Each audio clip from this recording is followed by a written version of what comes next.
All right, let's just get right into it. What we're looking at here is a radical pivot, a complete rethink of e-commerce as you and I know it. This isn't some small update. It's a total teardown and rebuild from the ground up. We're talking about a system called Black Label Acquisitions.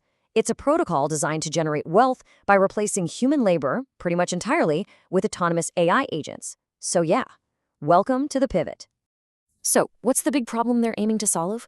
Well, according to this protocol, the old way of selling expensive stuff online, it's just broken. It's completely choked by what they call human latency.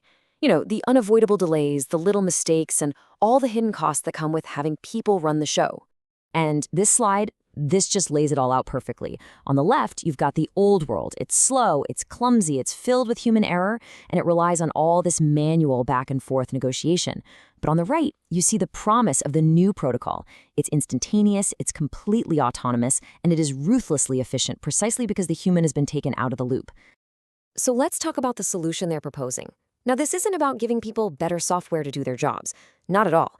The entire goal of what they call the Agentic Commerce Protocol is to get rid of the traditional workforce altogether and replace it with an infrastructure that's all about capital and compute power. Okay, now, what really makes all this possible? What's the secret sauce? It's a concept called zero marginal cost inference. And the analogy here is just perfect. Think about it. Most companies right now are renting AI processing power, paying a toll to big tech for every single customer query. This model says, forget that.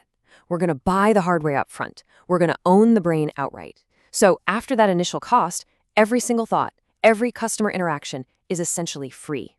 So how does this owned brain actually get anything done?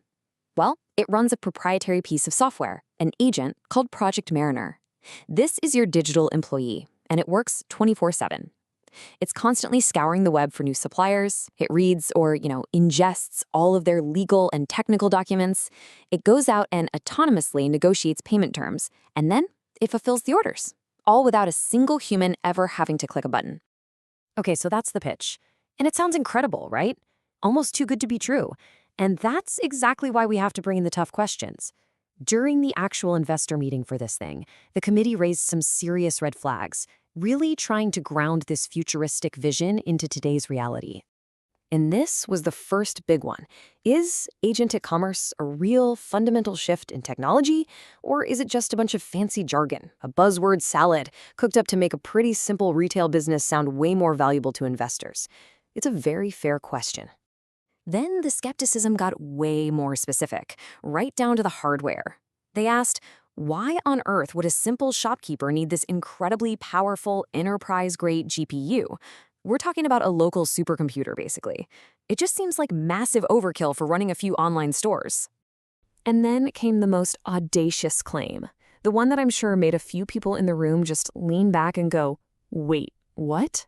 The idea that this AI agent could, all by itself, negotiate and legally bind the company to a contract with no human lawyer ever looking at it. I mean, that sounds like an absolutely massive liability waiting to happen. So, to answer all those skeptical questions, the protocol has to deconstruct the entire machine, piece by piece. So let's dig into the nitty-gritty, the actual mechanics of how this automated business is designed to work and, hopefully not blow up. It all starts with this ruthless, almost mathematical logic for picking products. The protocol only, and I mean only, targets what it calls boxable assets. So these are things that cost more than $1,500. They're aimed at wealthy customers, they have high demand, and this is crucial, they can be shipped by standard ground, no complex freight logistics.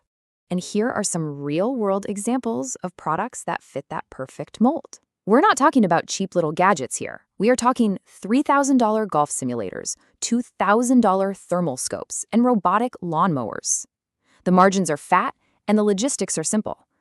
As the memo puts it, they sell the launch monitor, not the giant, clunky hitting cage that goes with it. So what about the risk of the AI just making stuff up to a customer to get a sale?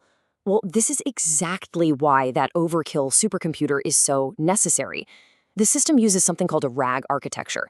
It swallows over 50,000 pages of supplier manuals, creating its own local expert database. So when a customer asks a super technical question, the AI doesn't guess. It doesn't invent an answer. It goes into its library, finds the exact paragraph from the official manual, and presents it with a citation. It doesn't guess, it proves. But here's the thing, for all of this advanced tech, all this talk about autonomous agents and local compute clusters, this entire multi-million-dollar operation has one single, surprisingly low-tech point of failure. It kind of introduces this very human, almost janky element into the whole slick operation.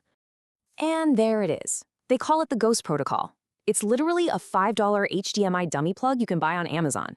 This tiny piece of plastic tricks the system's GPU into thinking a monitor is always plugged in, and that forces it to stay awake and run at full power 24/7.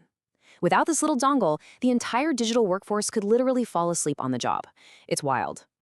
So when you put this all together, what you're really looking at is a classic asymmetric bet. The potential upside is just absolutely staggering. But it's balanced against some very, very real risks that could be completely catastrophic. So let's talk about that upside. The protocol projects a 5-year wealth trajectory of over $55 million. And look, this number isn't just pulled out of thin air. It's based on a pretty conservative scaling model. They keep the sales volume flat for the first 2 years just to perfect the AI agents, and then they start systematically reinvesting the cash flow to first double and then triple the volume. That's how you get that exponential growth.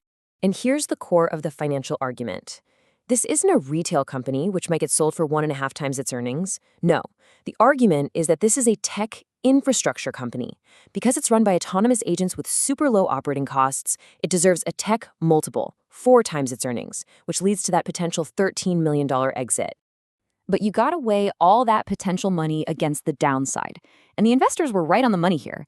They identified the single biggest, most terrifying risk: platform dependency. This whole beautiful, complex machine is built on top of another company's playground, specifically Google's. If Google decides to change the rules of their ad platform tomorrow, the whole thing could get shut down, just overnight. Which leaves us with the big final question, right?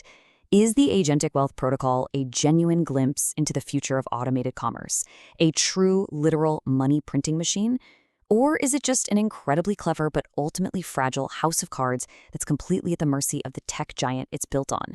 And that, right there, is the $55 million question. Is this the blueprint for the future, or is it just a ghost in the machine?